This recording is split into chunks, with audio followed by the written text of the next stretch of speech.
Good morning, everyone. This is Father Tom, And Father Paul. and we are here on this Wednesday of our 6th week of Easter. I said that wrong yesterday. I said 5th week, it's actually 6th week. So Father Pavel is presiding this morning, so normally he would be the one leading the conversation. But we have an announcement today on how we're going to be receiving Holy Communion. Bishop Abraki asked about a week ago, he asked all of our pastors throughout the diocese to figure out plans on how to bring Holy Communion to our people. And so we've been working on a plan here in our Saviours. The first part was simply to make sure everyone had confession available. So we had confession all weekend this past weekend. And we'll continue to offer confession every Saturday from 3:15 until 4 every Saturday. So we'll figure out how that all works. But just regular confession. But here is the plan for the Mass. So if you're tuned in, if you're live on Facebook, if you're live here in chapel, you get to be the first to hear this. And we'll actually be putting this out as a press release to the newspaper and the radio station.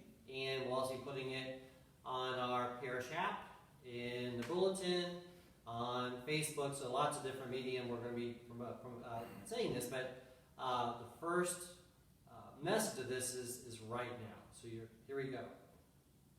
So for those of you who remember, and many of us may not, drive-in movies. You might remember drive-in movies. You come to the parking lot where the drive-in movie theater is, and you park your car, and usually you had some kind of a listening device that you kind of pop on your car window, and you and your family kind of watched the movie. The big screen was up there, and you had your little radio thing there, and what a wonderful time we all had.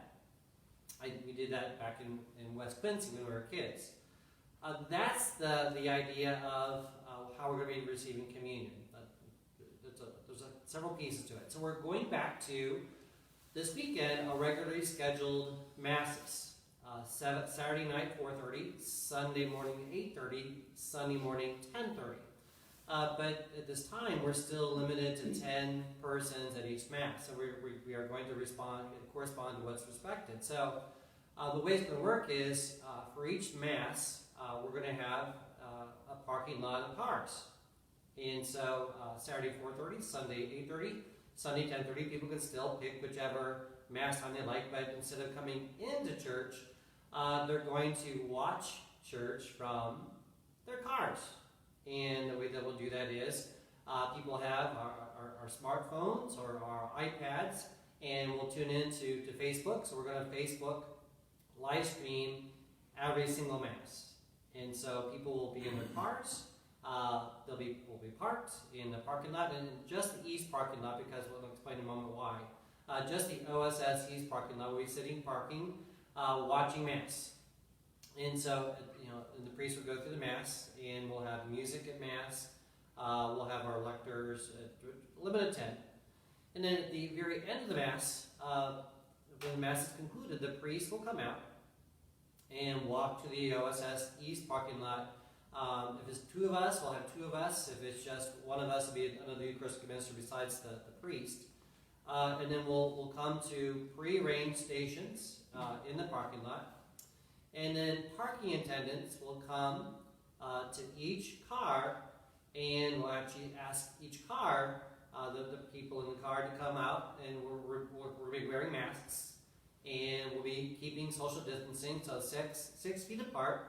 And we'll be walking to our nearest communion station, but there'll be ushers, there'll be attendants telling us exactly where to go. It's not just going to be a free fall, and everyone just emerges out of the car and goes where they want to go. It's going to be very, very much a process. People walking very slowly, very socially distanced to their communion station. As soon as you receive your Holy Communion, and we're asking people to receive it only in the hand, there is some danger about if the priest gives it to a person on the tongue, the person's breath could communicate the virus. And if the priest were to give another communion host, there's the danger. So we're going to have receiving on the hand only. The priest will have the sanitizer at the station there where he's giving out communion. In case he does touch someone's hand accidentally, he can always wash his hands before he gives communion to the next person. So everyone's coming up to the priest. Everyone's receiving Holy Communion.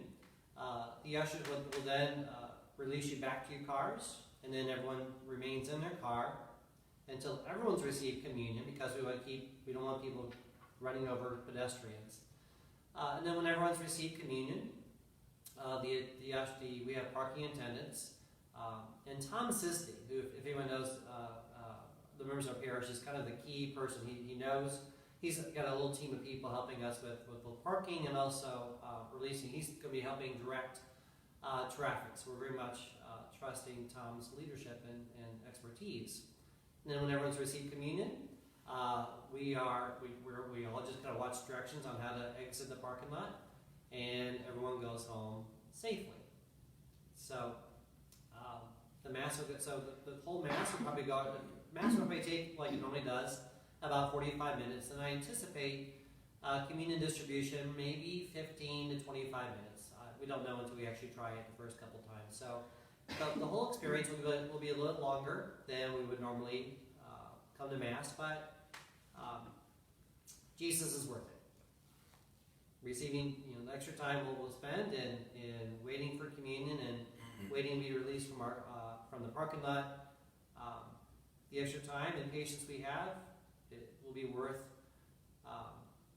the ability to receive Jesus. So this is how I anticipate it will be until the government begins to open things up a little bit farther. I would anticipate the next step will eventually be 50 people allowed in Mass. We're not there yet, and we're just going to wait. But this is how we'll eventually get back to what we knew was normal. There it is. So I hope I've answered any questions. If you think that things pop up in your head that you like to ask questions, have you thought about this? How's this going to work? Please feel free to contact us at the parish office. But I think we have the idea in place. It'll take time for us to kind of to make it work smoothly. So be patient with us as we get this put together. But my hope is with this, people can pick their own Mass time when they want to come. They can watch Mass and they can get communion at the time that works best for them. And there's no limitations on how many people can receive communion. So it gives us lots of ability for many people to come to receive Jesus. So there it is, Father Pablo, your show.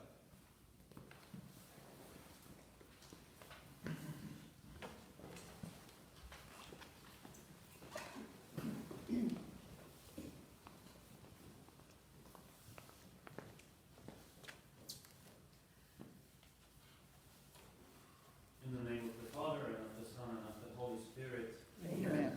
The grace of our Lord Jesus Christ, and the love of God, and the communion of the Holy Spirit be with you all. And with your spirit. Brothers and sisters, let us acknowledge our sins and so prepare ourselves to celebrate the sacred mysteries.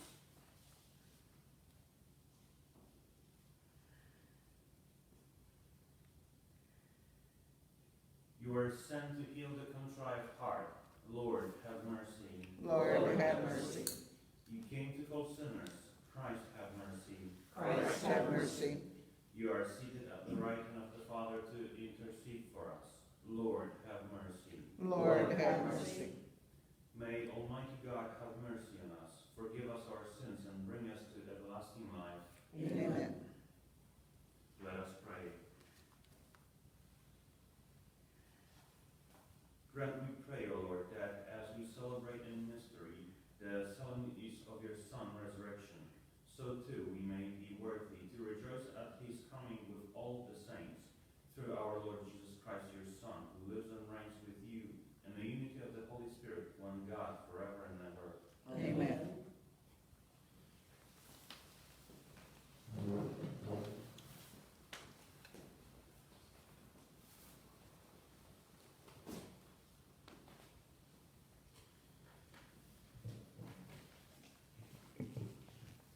A reading from the Acts of the Apostles.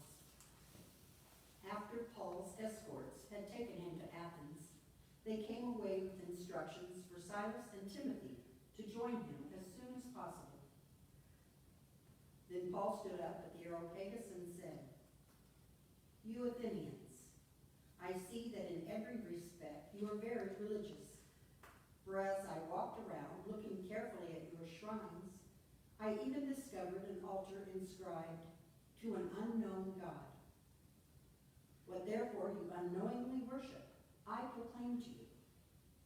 The God who made the world and all that is in it, the Lord of heaven and earth, does not dwell in sanctuaries made by human hands, nor is he served by human hands because he needs anything. Rather it is he who gives to everyone life and breath and everything. He made from one the whole human race to dwell on the entire surface of the earth, and he fixed the ordered seasons and the boundaries of their regions, so that people might seek God, even perhaps grope for him and find him, though indeed he is not far from any one of us. For in him we live and move and have our being, even as some of your poets have said, for we too are his offspring. Since therefore we are the offspring of God, we ought not think that the divinity is like an image fashioned from gold, silver, or stone by human art and imagination. God has overlooked the times of ignorance, but now he demands that all people everywhere repent, because he has established a day on which he will judge the world with justice. Though a man he has appointed, through a man he has appointed, and he has provided confirmation for all by raising him from the dead. When they heard about resurrection of the dead, some began to scoff, but others said, "We should like to hear you on this some other time." And so Paul left them. But some did join him and became believers. Among them were Dionysius, a member of the court of Areopagus, a woman named Damaris, and others with them.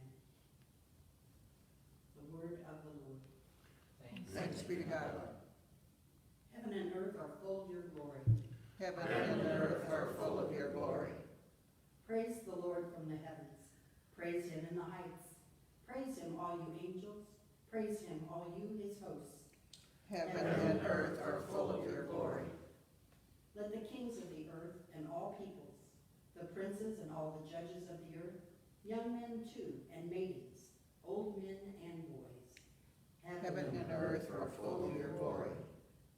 Praise the name of the Lord, for his name alone is exalted. His majesty is above earth and heaven. Heaven and earth are full of your glory. He has lifted up the horn of his people. Be this his praise from all faithful ones. From the children of Israel, the people close to him. Alleluia. Heaven and earth are full of your glory.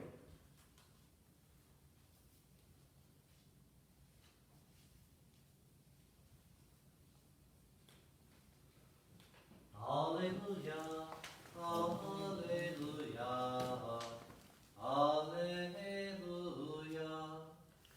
Alleluia. Alleluia. Alleluia. I'll ask the Father, and he will give you another advocate to be with you always. Alleluia. Alleluia. Alleluia. The Lord be with you. And with your spirit. A reading from the Holy Gospel according to John.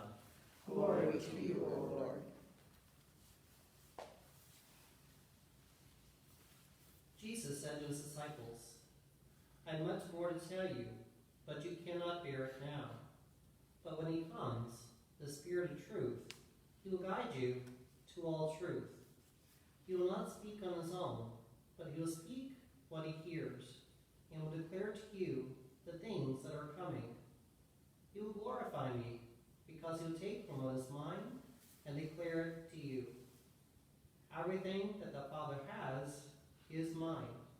For this reason, I told you that he will take from what is mine and declare it to you. The Gospel of the Lord. Praise to you, Lord Jesus Christ.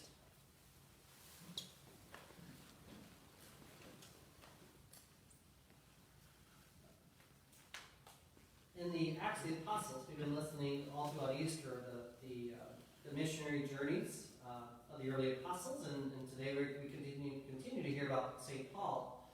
And today, for the first time, St. Paul goes to the great city of Athens, and is bringing the gospel to Athens, and Athens is the center of civilization at that time, and trying to figure out himself, he's trying to figure out, and the people in Athens, for the most part, are not Jewish, so there's not a Jewish foundation to start from. And so Paul is trying to figure out, okay, what can I take from all that I see here in Athens? What can I take from here that I can help connect people to Jesus Christ and Him risen? And he's looking around, he sees, and there's many different gods that they have there in Athens. The Greek gods that we know from back in our own studies. And he sees a statue to an unknown God, a shrine to an unknown God. And Paul thinks, maybe I can start there. This unknown God is the God of all creation, and God has made all this creation. He's made everything through a man, Jesus Christ. And then talks about Jesus Christ, and then talks about Jesus Christ risen. But Paul makes a mistake. He talks about all creation being made through Jesus Christ, God and man, and jumps right to Jesus' resurrection, and doesn't say anything about Christ crucified.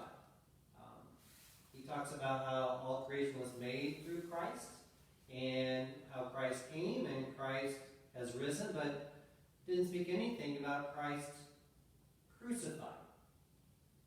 And that's why we believe St. Paul did not have much success in Athens as far as the proclamation of the gospel. It said most of the people were saying, let's hear about this from you another time. In other words, whatever he's saying to them then wasn't worth continuing listening. And so here's, I think, the point.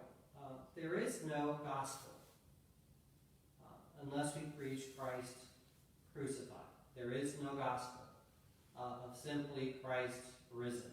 It's Christ crucified and risen. At the same time, there can be no Christian community that's simply celebrating our resurrection. It's the Christian community celebrating and living suffering and rising. Suffering and rising. That's the Paschal mystery that all of us are living. And right now, in the midst of this coronavirus and the impact it's having on all of our lives, especially the economic impact of all of our lives, we are living the Paschal mystery, the suffering and the rising. The suffering and the rising. There can be no gospel if there is no suffering.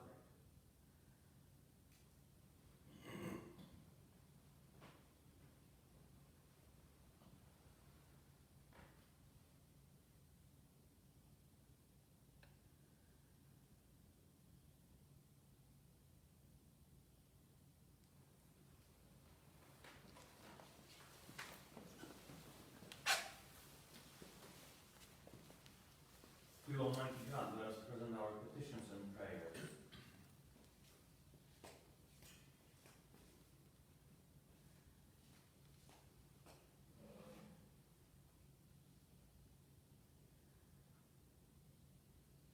For our holy church, may the Holy Spirit continue to deepen our love for God and strengthen our relationship with Him.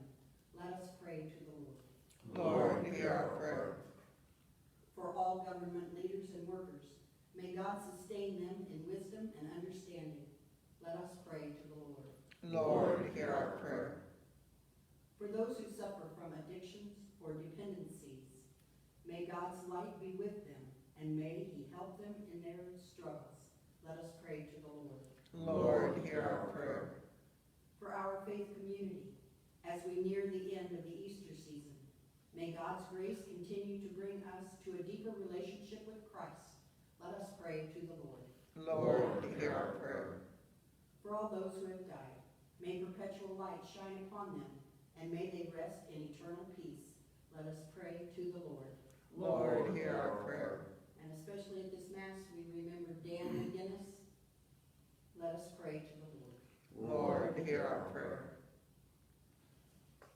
Heavenly Father, hear our prayer. Grant your grace and love through Jesus Christ our Lord. Amen.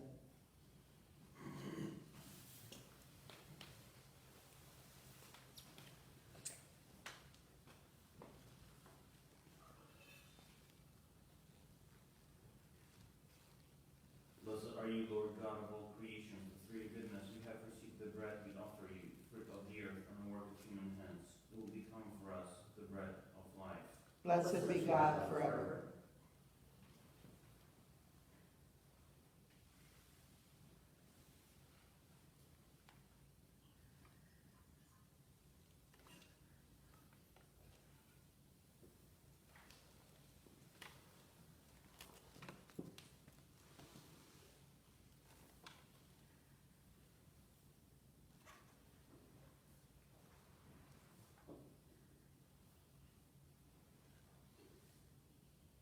Blessed are you, Lord God of all creation. For through your goodness we have received the wine we offer you, fruit of the vine and work of human hands, that will become our spiritual drink.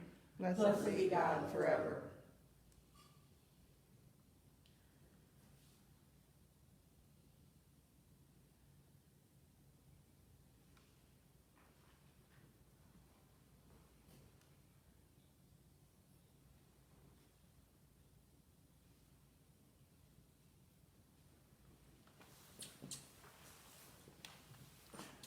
Pray, brethren, that my sacrifice and yours may be acceptable to God the Almighty Father. May the Lord accept the sacrifice at your hands for the praise and glory of his name, for our good and the good of all his holy church. O God, who by the wonderful exchange effected in this sacrifice have made us partakers of the one supreme Godhead, grant, we pray, that as we have come to know your truth, we may make it ours by a worthy way of life, through Christ our Lord. Amen. The Lord be with you. And with your spirit, Lift up your hearts. we lift them up to the Lord. Let us give thanks to the Lord our God. It is right and just. It is truly right and just, our duty and our salvation, at all times to acclaim you, O Lord. But in this time, above all, to love you yet more gloriously, when Christ our Passover has been sacrificed. For he is the true Lamb who was taken away the sin of the world. By dying he has destroyed our death, and by rising restored our life. Therefore, overcome with paschal joy, every lamb, every people exalts in your praise, and even the heavenly powers with the angelic hosts sing together the unending hymn of glory, as they acclaim, Holy, holy, holy Lord, God of hosts. Heaven and earth are full of your glory. Hosanna in the highest. Blessed is he who comes in the name of the Lord. Hosanna in the highest. You are indeed holy, Lord, the fountain of all holiness. Make holy, therefore, these gifts, we pray, by sending down your Spirit upon them like the dewfall, so that they may become for us the body and blood of our Lord Jesus Christ. At the time he was betrayed and entered willingly into his passion, he took bread, and giving thanks, broke it, and gave it to his disciples, saying, Take this, all of you, and eat of it, for this is my body, which will be given up for you.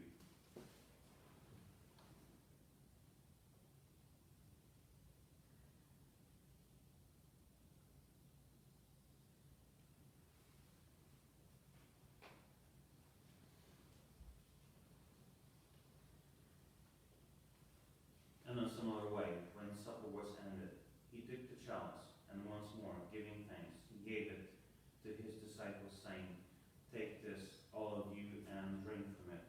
For this is the chalice of my blood, the blood of the new and eternal covenant, which will be poured out for you and for many, for the forgiveness of sins.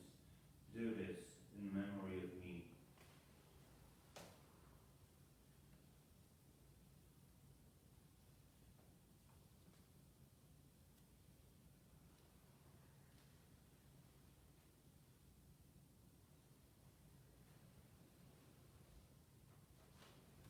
The mystery of faith. We Proclaim your death, O Lord, and profess your resurrection until you come again. Therefore, as we celebrate the memorial of his death and resurrection, we offer you, Lord, the bread of life and the chalice of salvation, giving thanks that you have held us worthy to be in your presence and minister to you. Humbly we pray that, partaking the body and blood of Christ, we may be gathered into one by the Holy Spirit. Remember, Lord, your church, spread throughout the world, and bring her to the fullness of charity, together with Francis our Pope and Thomas John our Bishop, and all the clergy. Remember also our brothers and sisters who have fallen asleep in the hope of the resurrection, and all who have died in your mercy. Welcome them into the light of your face. Have mercy on us all, we pray, that with the Blessed Virgin Mary, Mother of God, with Blessed Joseph, her spouse, with the blessed apostles, and all the saints who have pleased you throughout the ages, we may merit to be co-heirs to eternal life, and may praise and glorify you through your Son, Jesus Christ.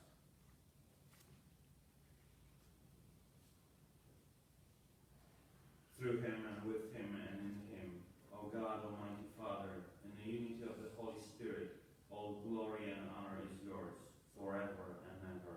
Amen.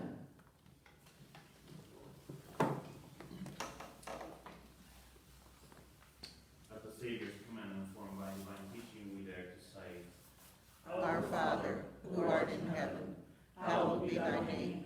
Thy kingdom come, thy will be done, on earth as it is in heaven. Give us this day our daily bread, and forgive us our trespasses, as we forgive those who trespass against us. And lead us not into temptation, but deliver us from evil. Deliver us, Lord, we pray, from every evil. Graciously grant peace in our days, that by the help of your mercy we may be always free from sin and safe from all distress, as we await the blessed hope and the coming of our Lord, of our Savior, Jesus Christ. For the kingdom, the power, and the glory are yours, now and forever. Lord Jesus Christ, who said to your apostles, "Peace I leave you, my peace I give you," look not on our sins, but on the faith of your church, and graciously grant her peace and unity in accordance with your will, who lives and reigns forever and ever. Amen. The peace of the Lord be with you always. And with your spirit. Lamb of God, You take away the sins of the world. Have mercy on us. Lamb of God, you take away the sins of the world. Have mercy on us. Lamb of God, you take away the sins of the world. Grant us peace.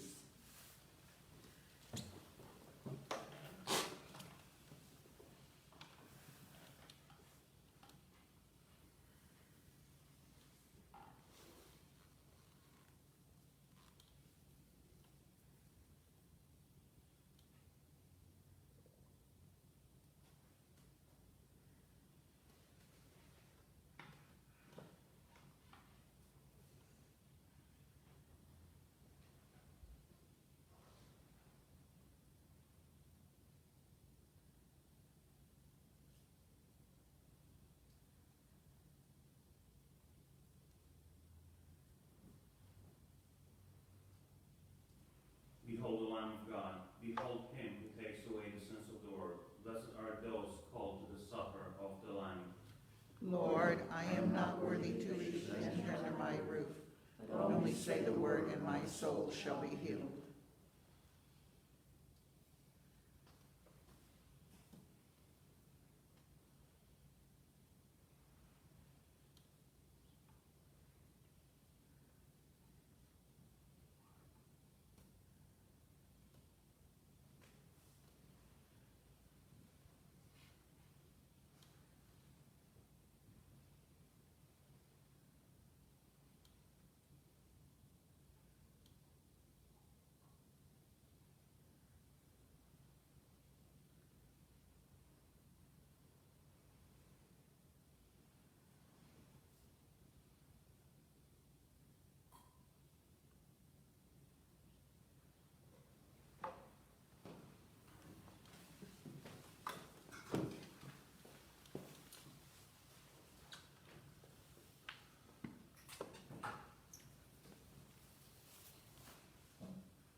God.